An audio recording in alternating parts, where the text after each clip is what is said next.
There's only one other thing we know, at least seeding-wise, right? We know the Orlando Magic are 7th in the East because that's how wild the season is, right? That means that each team in the NBA with only 2 games left in the regular season, 15 of them still have a little TBD next to their names for their seedings when you include the play-in. So 2 teams that could be on a first-round collision course here, Cade Cunningham and the Pistons and the New York Knicks. DDJ, we got a preview of some of what that could look like. Of course, the Knicks were shorthanded in this one. No OG Anunoby, no Josh Hart, but things were chippy from the get. This was a playoff-level basketball game already. I just wish the Knicks had their full team there, but this was still playoff intense. What do we mention about that chippiness as Cade Cunningham tries to find his way through Jalen Brunson there? Just a little bit of back and forth, and it continues right here. Tough defense. This is what happens when these 2 teams link up. PJ Tucker known for that intensity there. Dennis Schroeder can't help but smile. And then Cade Cunningham coming up, pulls up for 3, and he needed to let everybody know. What's that team he is repping? Oh, yeah, it's Detroit basketball. Going ahead here to the 4th quarter now. 11:30 to go.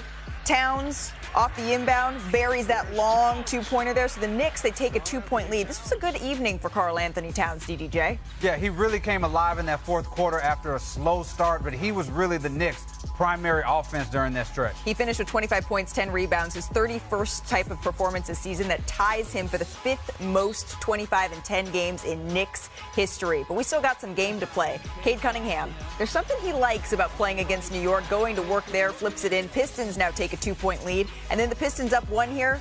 Cunningham in the post again, gets to his spot and puts it in. A little mouse in the house from Cade Cunningham. This dude knew how to get to his spot all night. Once again, gets that mid-range jumper.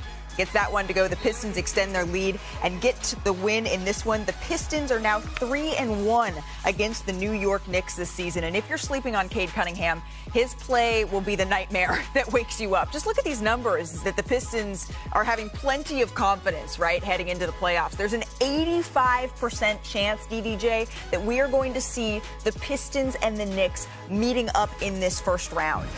The New York Knicks are a great basketball team. We did not see their full complement of players last night, but the Pistons could give them some trouble here in the first round. They can give them some more than trouble. They can knock them out in that first round. This is a nightmare scenario for this New York Knicks team to be facing this Detroit Pistons squad. First of all, we got to talk about Cade Cunningham, as we just did.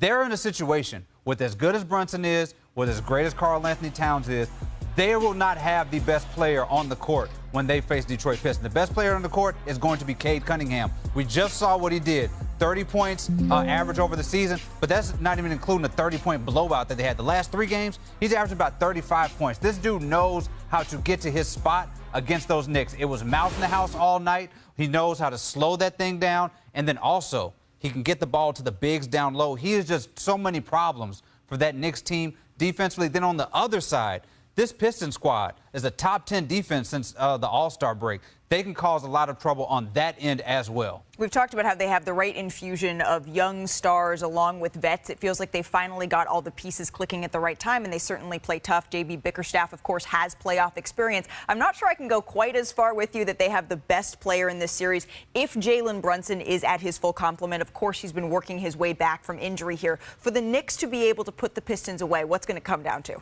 It's going to come down to Karl Anthony Towns to me. It's going to be about him being the guy that he was in that 4th quarter. He's averaging about 25 and 10 against this Pistons squad, but they're going to throw everybody at him. Durant is going to be at him. They're going to have Beef Stew coming after him. Yep, and he loves that matchup. Karl Anthony Towns is going to have to be a dominant force down low if they're going to have a shot, to beat this team. Yeah, the Knicks face the Cavaliers tonight. The Cavaliers, Garland is probable. Mobley and Allen aren't even on the injury report, so we assume they're playing, but no Donovan Mitchell in this one as seeding continues to be jockeyed for around the association. What do you say? Let's go coast to coast. Check in on some of last night's action. We start with Giannis Antetokounmpo and the Bucks. They had no issue against the shorthanded Pelicans. Milwaukee now won 6 straight games. Giannis had 28 points, 11 rebounds, 5 assists, and 0 turnovers. And then after the game, Giannis, he spoke about his recent success. Take a listen. I feel like I'm having fun.